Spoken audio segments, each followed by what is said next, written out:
It's September 9th, 2023. This is Political Dharma, and I am Alan Zundel welcoming you to yet another episode. Last week, I responded to some of the remarks that Senator Bernie Sanders made about 2 weeks ago, criticizing the campaign of Cornel West for the Green Party nomination to the presidency of the United States.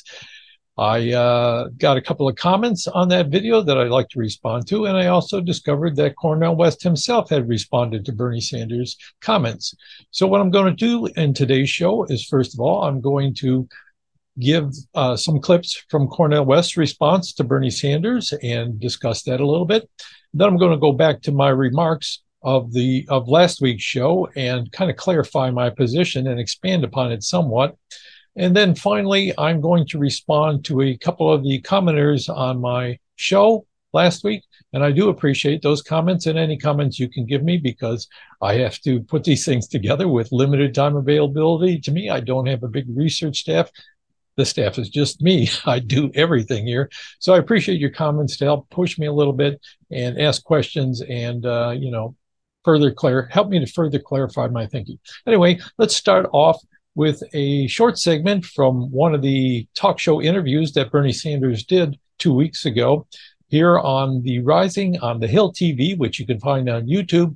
Bernie is responding to a question about Cornel West's campaign for the presidency. Let's hear what Bernie had to say. But where I disagree with my good friend, Cornel West, is I think in these really very difficult times, where there is a real question whether democracy is going to remain in the United States of America. You know, Donald Trump is not somebody who believes in democracy. I think we have got to bring the entire progressive community to defeat Trump or whoever the Republican nominee will be, support Biden, but at the same time, which is what I did yesterday, is demand that the Democratic Party, not just Biden, have the guts to take on corporate greed. All right, so let's summarize that statement by Bernie. First of all, he's emphasizing that Donald Trump is a clear threat to democracy in the United States, and I don't think anybody on the broad left would disagree with him, including myself. I regard myself as little to the left of progressives.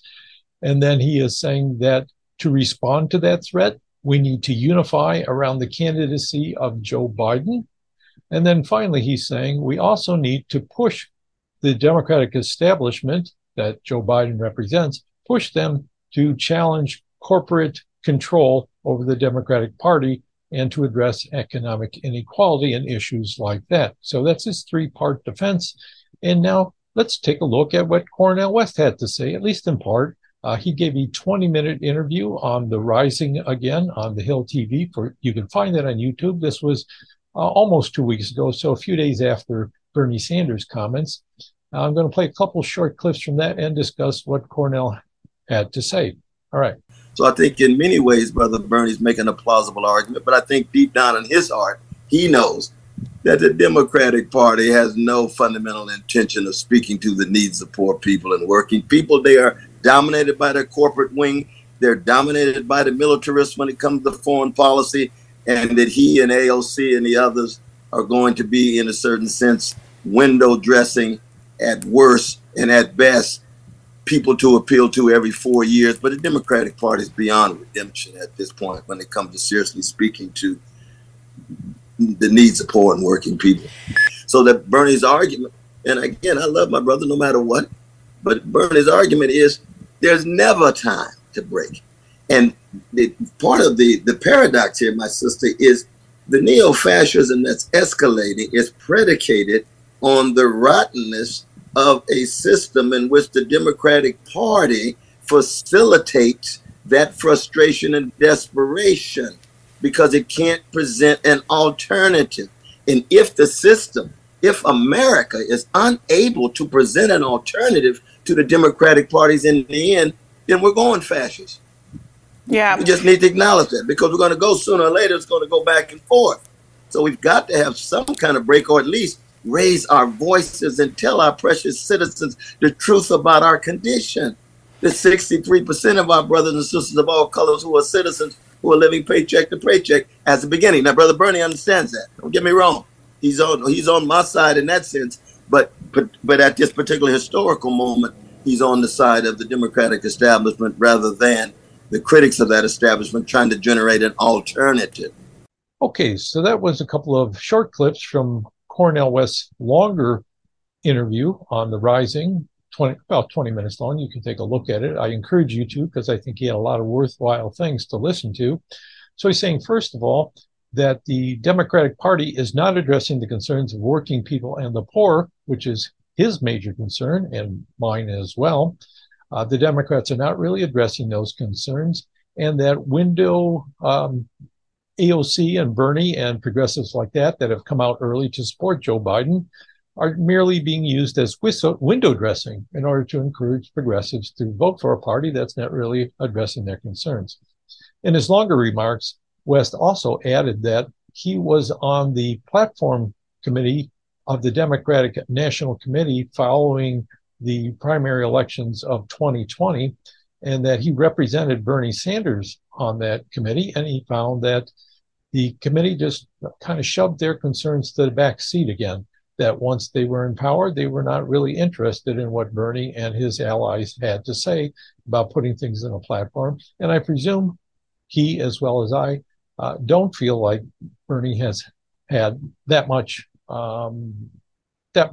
ability to sway the Democratic establishment and the Biden administration in the choices that they're making in passing legislations. There are a lot of claims about historic levels of spending for climate change and doing good things for working people in terms of union strength, the ability of people to form unions in workplaces, and the people they've appointed to the National Labor Relations Board. And I think a lot of that's true. But I would go along with Cornel in saying that the Democratic Party has not been effectively addressing the concerns of progressives, and that a lot of this is window dressing in the sense that they only do the bare minimum and pretend that they're blocked from doing anything else by the bad guys such as Joe Manchin, where Biden's career has not shown that he's particularly interested in challenging corporate influence over the Democratic Party. Far to the reverse of that, it seems like he's only addressing the concerns of progressives enough, just barely enough, to keep them on board, while being very attentive to the needs of corporations, which includes the high-tech companies that are interested in the green revolution, so-called. A lot of those climate change provisions are really tax credits for investors to invest in, electric technology, like renewable technologies for electric cars and things like that. So it's going to help that particular segment of the investing in capitalist class, giving them government subsidies. I'm getting a little off on a tangent now, but the general point is that the Democratic establishment represents corporate interests, and progressives have not really had a great deal of influence over them. West also makes the point that it's the fact that the Democratic establishment and the Biden administration has not effectively presented or has not acted in such a way as to give people the real choice to choose something beyond the two parties is what's driving them into the arms of neo-fascists like Donald Trump. That when you can't respond to the concerns of working and poor people because corporate influence over your party is blocking you from going too far, people are going to feel like your party is not really effective, that it's not going far enough, fast enough, given the challenges that we're facing in the world today. Economically, people are feeling the pressure. And in climate change, at least those who are willing to acknowledge that the climate is changing due to human putting of carbon into the atmosphere, that he's not going far enough, fast enough to address that as well. So that you need an alternative that can effectively address those things, or people are going to go towards the side that says, well, we're at least going to shake things up and loosen corporate control. Now, with Donald Trump, I think he presents himself effectively as somebody that can resist corporate control because he doesn't want to be controlled by anybody, right? Including the Constitution, including government institutions, all that, even including the public. He doesn't really care about people who,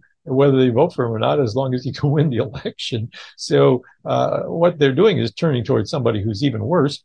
But here what I do is I add a little bit to what Cornel West had to say, and he did have some other things to say.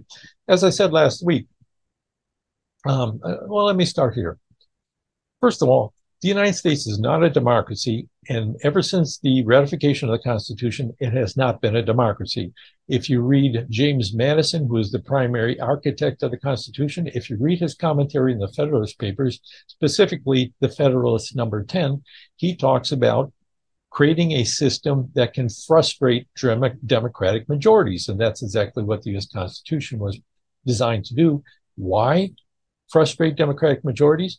Because then they will attack the wealthy elites, the property elites, the people who really have control over the government in this constitutional system. And even previous to that, the American Revolution set loose a lot of folks who said we fought in the war and therefore we want to have a say in the government. They actually believed in the rhetoric about democracy. So they created a system of government that was supposed to channel democratic energies in such a way that it could not threaten property interest. And that's what we have today as well. Both major parties represent corporate elites, property elites, big investors, big corporations, as well as smaller capitalist interests. The main difference between the two parties has been which capitalist interests that they represent.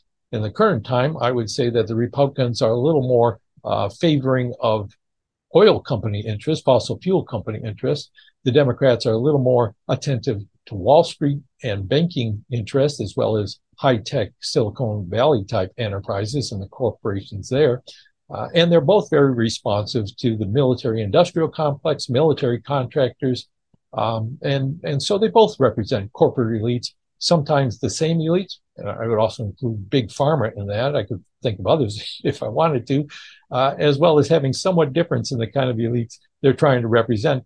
And they try to keep any alternatives to those two parties off the table, specifically alternatives that rely really more on engaging the popular, engaging ordinary voters and creating an agenda that can address their actual concerns about their financial well-being in this capitalist system, which is constantly putting them under pressure, even to talk about criticizing capital, even to talk in a way that criticizes capitalism and suggests some kind of socialism is kind of taboo in their eyes. It needs to be driven out like some kind of virus or illness. And they just want people to have only those two choices. So we have a oligarchy, not a democracy. An oligarchy is ruled by a few, usually property elites, people who have the real power in the economy, the people who actually have control of the government. Both parties and their elites, their highest level members who control the Congress and the national government and usually the presidency, represent those interests and are using voters to, trying to get voters to vote for them on various grounds, usually cultural issues, without challenging the fundamental economic structure of the country that gives control to a very small group that are using it to their own advantage and against the interests of the rest of us. So what I raised some specific points last week to question whether the Democratic Party is really a party that is pro-democracy, given its attentiveness to the oligarchy, the oligarchic elite. I didn't raise that point last week, and I'm glad I had an opportunity to bring that to the forward because that really drives my perspective on this. But if we wanted to see, this is some of the points I made, if we believed that the Democratic Party was really interested in democracy, they'd be interested in having more choices for voters, which they're not. Now, our country does have some democratic elements built in, mostly those that try to change the constitutional system. Like the First Amendment was a concession to people who did not want to ratify the Constitution. And by giving individual rights to us, like freedom of speech, freedom of assembly, right to petition the government and things like that, they gave an opening for people to organize and to gain political power. That was the first step in that. And then throughout our history, there's been steps to try to bring the voting franchise to more and more groups, such as working people, people who didn't have much property, white men in particular, and then to women, and then to people of color later on to have an effective right to vote. So expanding the voting franchise. Now here, the Democrats are interested in making sure that people have the right to vote. But if you notice, they're more interested in people who are likely to vote for Democrats. And they're also not interested in giving those people who have that right to vote any choice other than Republicans and Democrats and villainizing the Republicans, so they really have no choice but Democrats. And due to gerrymandering and selective sorting of people's locations and things like that, in many areas, you only have one party to choose from. So we're not that much different than what they call autocratic governments. They've accused communist governments of being, that they may have political parties, but it's always only one that can win. In our country, it's always one of two that can win. And in many places, it's only one, depending on which state or which area you're in. So if they wanted to truly have a democracy, the Democratic Party would be open to a multi-party democracy. They do things like get rid of the Electoral College and institute some form of proportional representation or ranked choice voting, as I said last week. And as Cornel West also mentioned in his interview, they haven't been in the forefront of any of those things. I talked about that more last week. There's been more of an alliance between people outside the two-party system, like libertarians and Greens and independents. Now we see Andrew Yang with his own political party backing ranked choice voting, and progressive Democrats who are in a minority within the Democratic Party because they are not completely on board with the corporate control of the party. Those are the people that have tried to advance voting reforms to give other parties more of a fair playing field and an ability to compete and get rid of the spoiler problem. Democratic establishment has not wanted to open up elections to other parties. They also haven't wanted to open up their own primaries to other candidates. We see this with Joe Biden refusing to debate his challengers, Robert F. Kennedy Jr. and Marianne Williamson. But we also, I mean, why is Bernie talking about this at this point in time? We haven't had a single primary yet. The nominee has not been chosen yet for the Democratic Party. So why is he now saying rally behind Joe Biden when Joe Biden is not yet the nominee? That's a way of restricting choice in the primary. That's a way of trying to tell people, don't even consider your options, but just rally around this particular candidate. It's once again falling into the agenda of restricting voter choice. Don't even consider your options. There's only one option that's going to save us. And they've made that argument. The Democratic establishment has made that argument in election after election after election. And now, Bernie, I have to ask, why raise these issues about Cornel West this early in the process? Why not wait until after the primaries and then in the general election when people actually know who the candidates are going to be and actually have some choices to make, then say, maybe it's not a good idea to vote for Cornel West of the Green Party. Maybe you should unify around the Democratic candidate, whoever it is. Why not wait until then? Why so early? Why try to bias the whole primary system in favor of the Democratic establishment? I don't understand it, Bernie. I really don't. And then I also read the question of open debates and the problem of apparent government pressure in the Biden administration, or by the FBI in particular, to keep narratives out of social media. Now here, I want to talk about that. Well, I'll talk about it right now because one of my viewers, Mark Marshall, 5234, thank you a lot for your comment, Mark Marshall, I appreciate it. He was challenging that comment of mine that the Biden administration has pressured social media to censor particular news about Ukraine, for example, or about COVID. Now, this is a generalized knowledge that I have from having followed politics for a while. And it comes from reports on Facebook of people saying they had their posts removed or blocked because it was called disinformation. And they usually had to do with things like Ukraine and occasionally on COVID. And then there was a House Judiciary Committee that had a report saying that the FBI was pressuring social media companies. So that's what I was basing it on it. Now, when I looked into it earlier this morning to try to see what the sources for that was, I have to admit that it was hard to come up with sources that I felt were, that I actually felt these sources needed more vetting. So almost all the news reports were from right-leaning sources.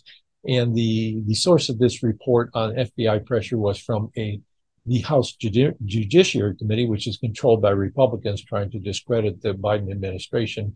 So even though I do think some of this is going on, I need to look into it further to verify exactly what the sources of this and how legitimate they are. I haven't seen yet, when I looked into it today briefly, I haven't seen any left-wing commentary on this to try to discredit it. So I know my viewers are not going to trust right-wing news medias or a judiciary committee hearing that's controlled by Republicans. So I want to look and see what's on the other side of it and see what kind of critiques there are. So sorry, Mark, I'm not able to come up with that. Makes me look bad, but there you go. I'm not infallible, but I might be right. I might be wrong. I don't know yet. I also talked about paving the way for January 6th and how the Democratic Party in its actions and rhetoric sometimes led, I think, I can't say led to, that's a little bit too strong, but I had another commentator who was G West 555, and thank you for your comments. He challenged me and said he thought I was wrong to make an equivalence between the Women's March on Washington and the January 6, 2020 march on the Capitol. And I think he overstated my case, so I'd like to clarify that as well and also provide some evidence for what I'm saying. Now, let me make this very, very clear. Now, I do think Trump represents a clear threat to democracy, and I do think he was involved in trying to interfere in the counting for Joe Biden and to really subvert the constitutional process. He's going to go on trial for those things. They've already convicted a number of people for seditious conspiracy, people associated with groups like the Proud Boys. So we know that was going on, and I do not accuse the Democrats of having done anything in that nature, in that league. They didn't go that far at all. So what I'm saying in distinction is that there is a process of escalation between the two parties because in recent decades, they've been so closely matched in the elections for president and for Congress that they're increasingly trying to delegitimize each other in order to gain more voter support. And I think there's a process here that I've seen in third world countries happen where step by step, the delegitimization goes further and further and further. Now here it was Donald Trump and his allies that went very, very far in one step. But what I was looking at is how the Democrats have also engaged in practices that rely on challenging the election of somebody before they've even taken any actions and trying to delegitimize their election as well as their whole administration.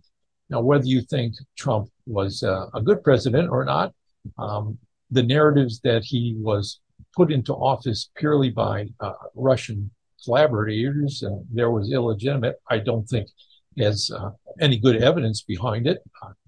I think it's wildly exaggerated to think Russian troll farms somehow had more effect on the election than trolls in the United States who propagate a lot of misinformation. That's just something we have to learn to sort out, I think. But what I was trying to say is in the march, the Women's March on the Capitol, the day after the inauguration of Donald Trump, there was some precedent set that set the stage for January 6th in some respects.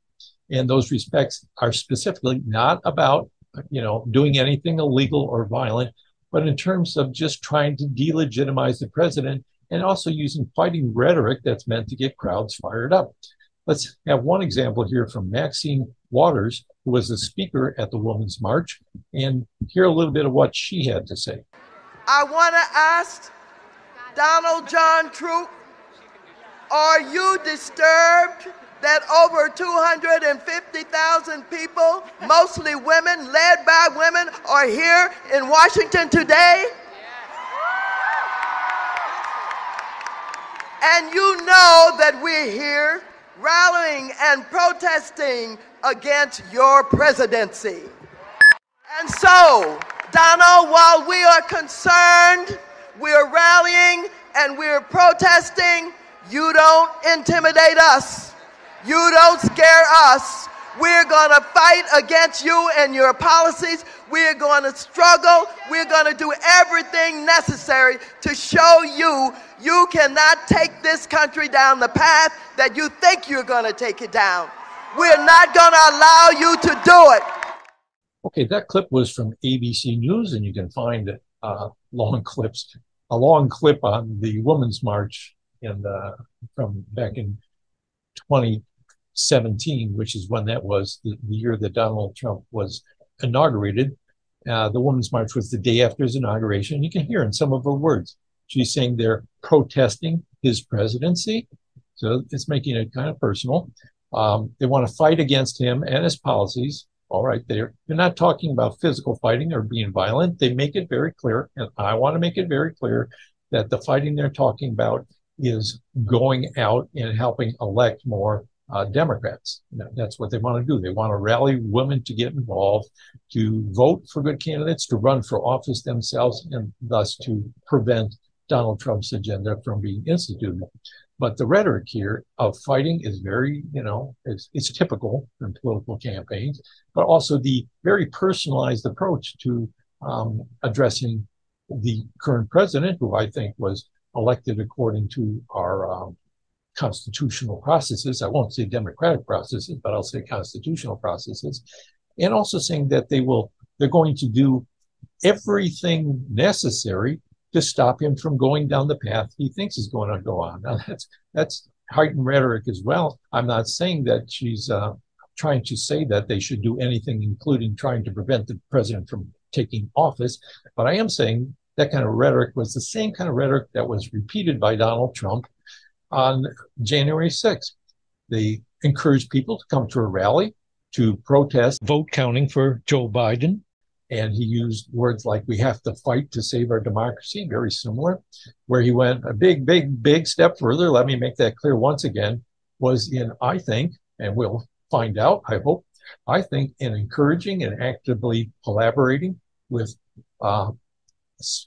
smaller so-called militia groups that were going to take the people who came to this rally and wanted to march on the Capitol. They were going to encourage them to break into the Capitol and to stop the counting of the electoral votes. I think that was a huge step in that direction, but I think the ability to assemble people at the Capitol and to get them fired up with rhetoric was just mimicking what had been done before. And next step down the line is who knows what, unless we tamp this down. So I hope that I made that clear.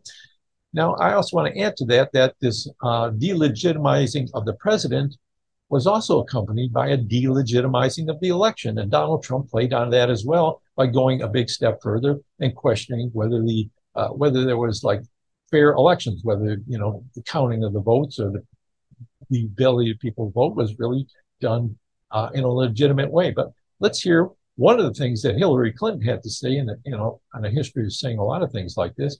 This was in 2019, so it was before the 2020 demonstration, on the CBS Sunday Morning with Jane Pauley.